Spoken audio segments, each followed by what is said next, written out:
Guys, Coach here. Welcome to this week's episode. It's been a minute, hasn't it? Hey, this week we are talking about water management in your landscape, the various elements that go into controlling and using water correctly. I'm glad you're here. Let's get going.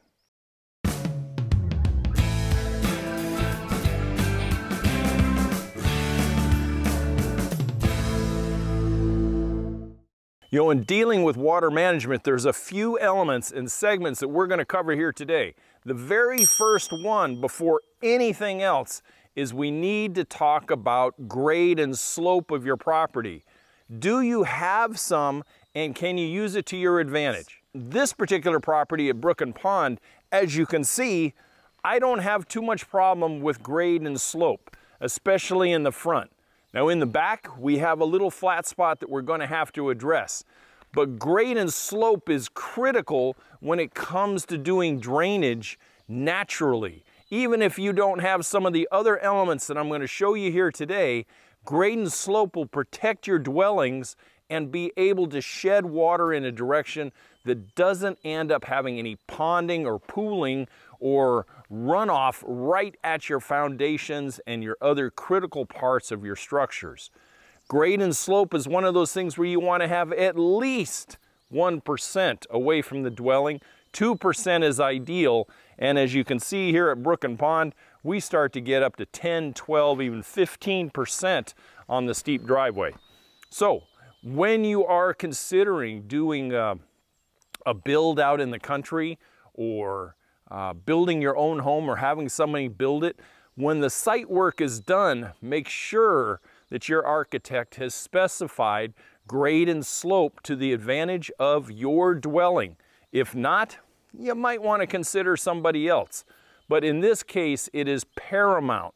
I cannot tell you, I don't have a figure for this video, but I'm assuming water damage does millions of dollars worth of damage to residential homes in this country and around the world every year because water stands in pools, and you end up with foundations being soaked and compromised.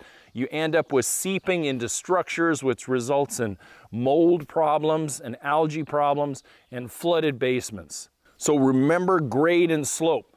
If you have a flat piece of ground, you're going to want to have at least enough slope that you can get water away, say 20 feet away from your dwelling. And then if it has to just percolate or pond, at least the dwelling itself, the most important part of your residential landscape, is protected. Okay, let's move on to another structure that is paramount and really helps control water right at the house itself. Hey, our second element of defense when it comes to water management in your landscape is generally right on your dwelling itself. And you'll be amazed how many places in this country and around the world still do not have gutters on their dwelling. We did not when we bought Brook and Pond, and we have suffered lots and lots of problems that could have become bigger problems since being here only since last October. When you have gutters on the house, except in the most catastrophic rain events, it takes water from your roof and sheds it to a place that can discharge correctly and safely. For us, we had just runoff straight off the roof and right to the foundation.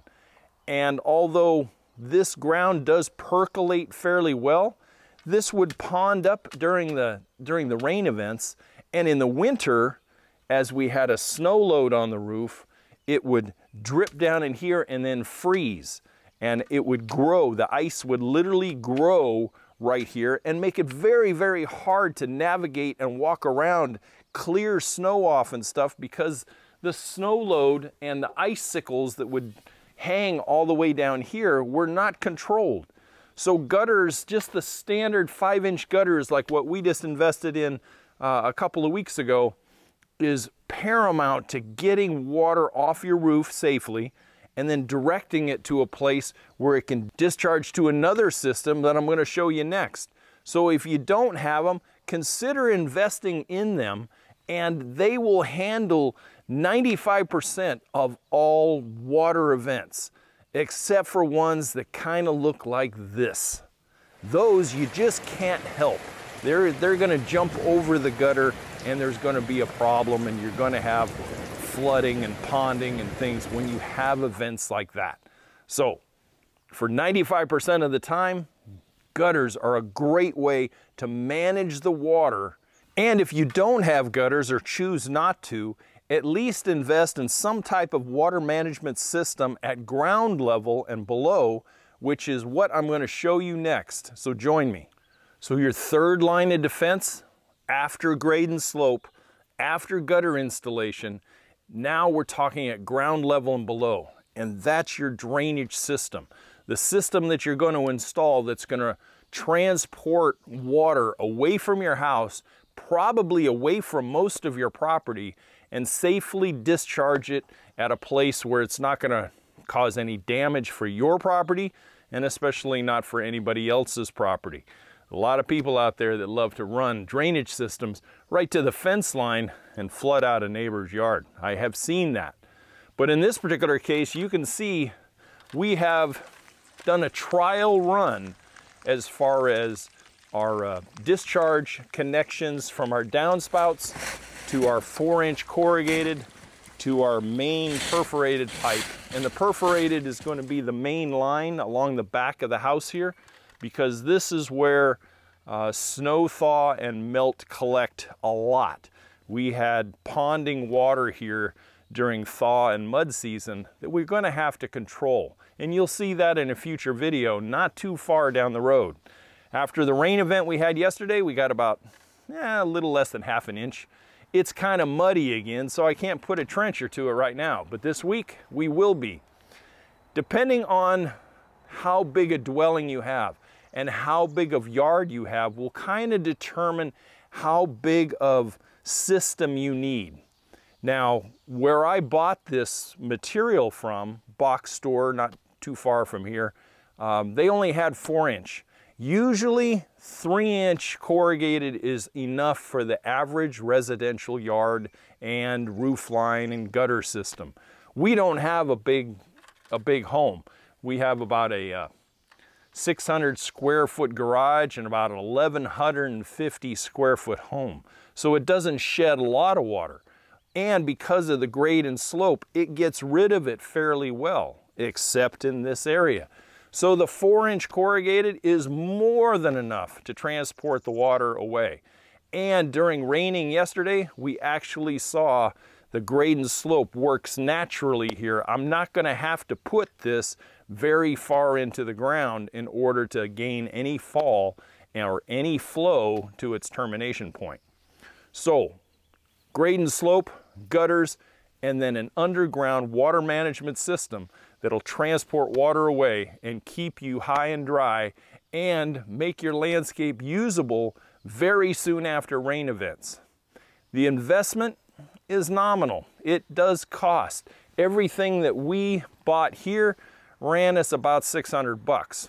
So when we put the trencher in the ground, which is another additional cost, we'll backfill with gravel, we'll backfill with a sediment sock, which we've already wrapped our perforated pipe in right now, and then we will put in gravel over the top, and you will not even know that it's under there. Going to be a neat system, and I look forward to sharing it with you. When you're doing your drainage system, like I told you in a short, which I'll list right here, is make sure that you mark it out and plan it out visually so that when you put the trencher, the pick, the shovel, however you plan on doing it, you know exactly where you're going to start. You know exactly the angles of which you're going to tie into your main lines.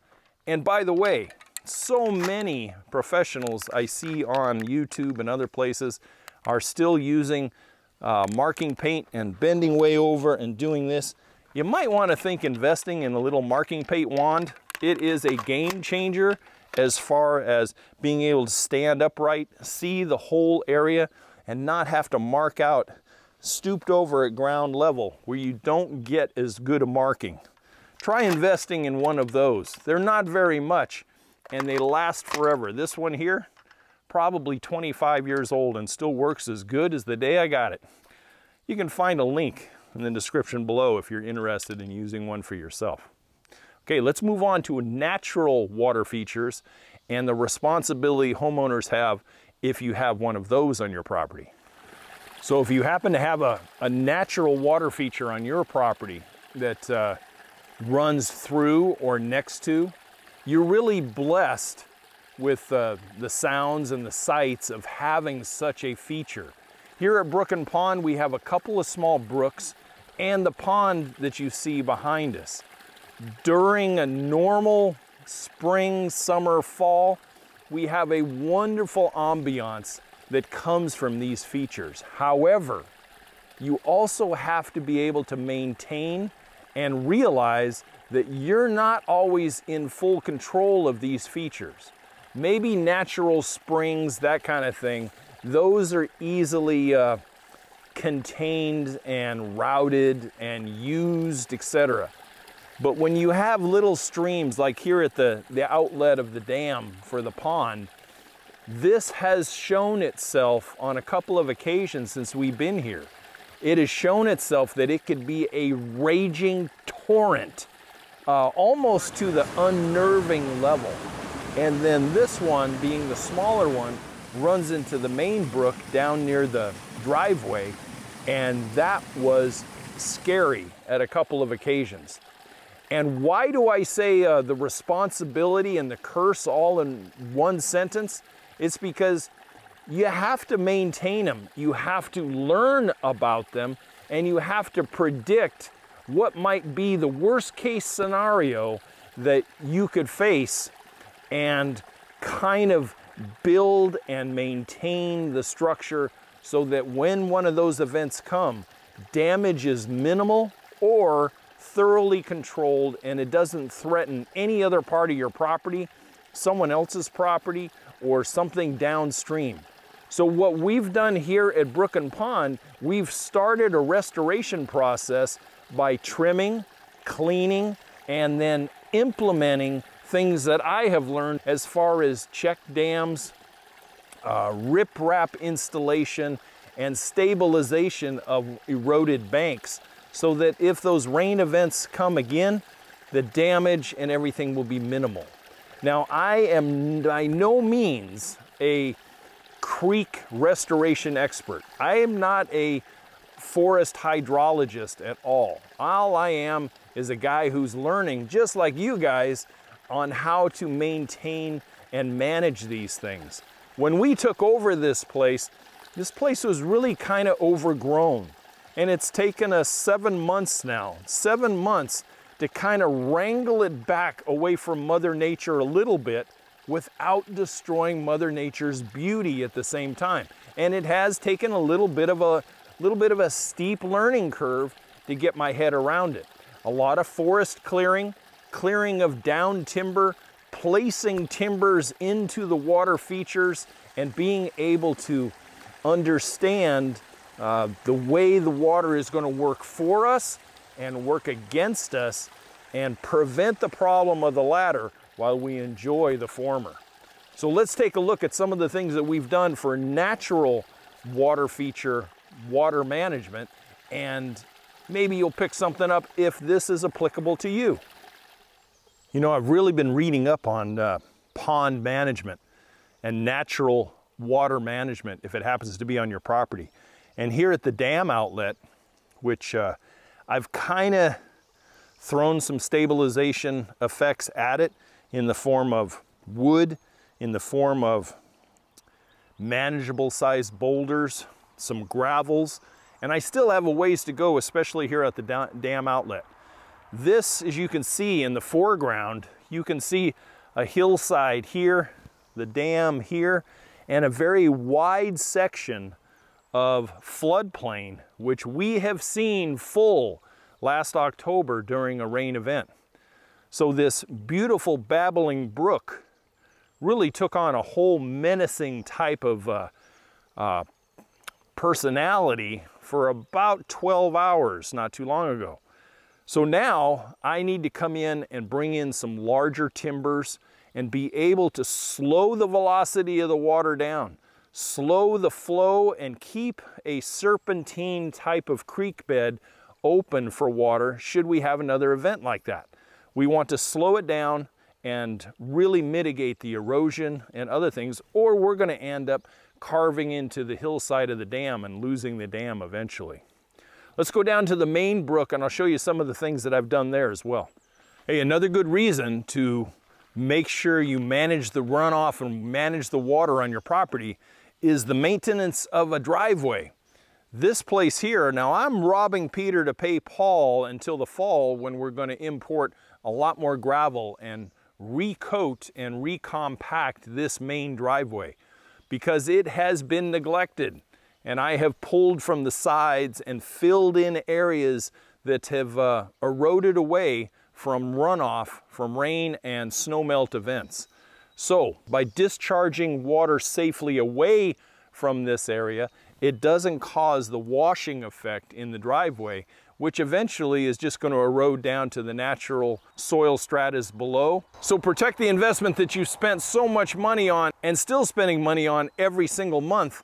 Make sure you protect your driveway as well from eroding water washing down the driveway.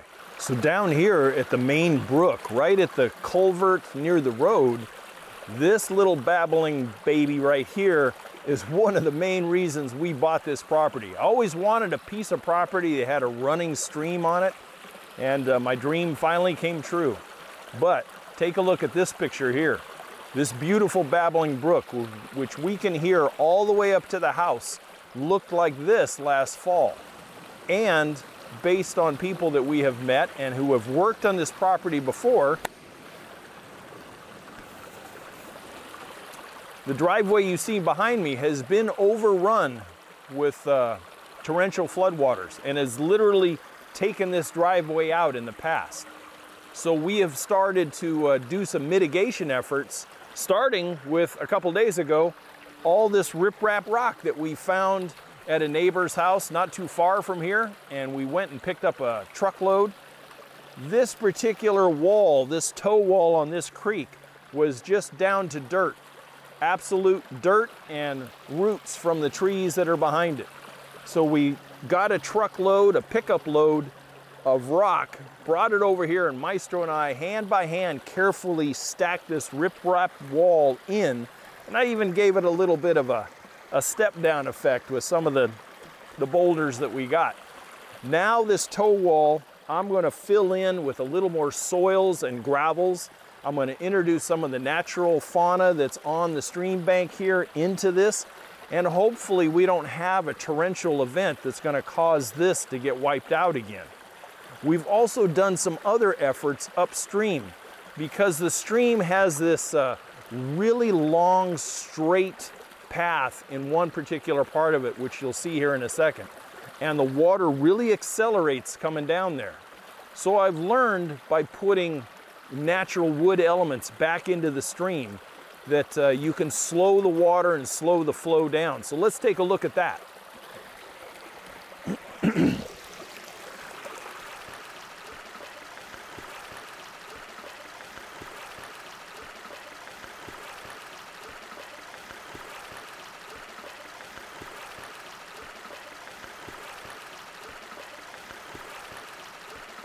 So slowing the water velocity down, slowing the flowage, and allowing a little bit of a system in the creek that checks the water's volume and speed was my whole goal and what I've been really studying up on. So where my feet are was an addition to a natural check dam that was kind of over in this area, but had forced all the water over here and had eroded this 5-foot hillside. Just, you can see the timbers that had fallen down into the creek because they lost the hold in the dirt. So what I've done is I've increased the check dam here a little bit. This snag down in here was naturally here and I left it in place. And then I've created a wood toe against the toe side of the creek that was really eroding that hill away. Now you can see it with timbers and brush and other stuff pushed up against there and intertwined into itself. I really hope that I don't have as much erosion there. In front of me down here is another check dam. And what I've done is I've taken the down timber that has been blown down over this past winter, and I've used it in the creek itself to create another one. And what it has done is created a little pond in between one check dam and the other, which this is going to be our little cooling, natural little cool-off pool later this summer when it's hot and we want to go swimming. We'll use this or the pond up there. And yesterday, during the rain event, this swelled up to where it was about 3 feet deep in the middle. And it's got a little bit of a sediment bottom, but mostly gravel underneath there.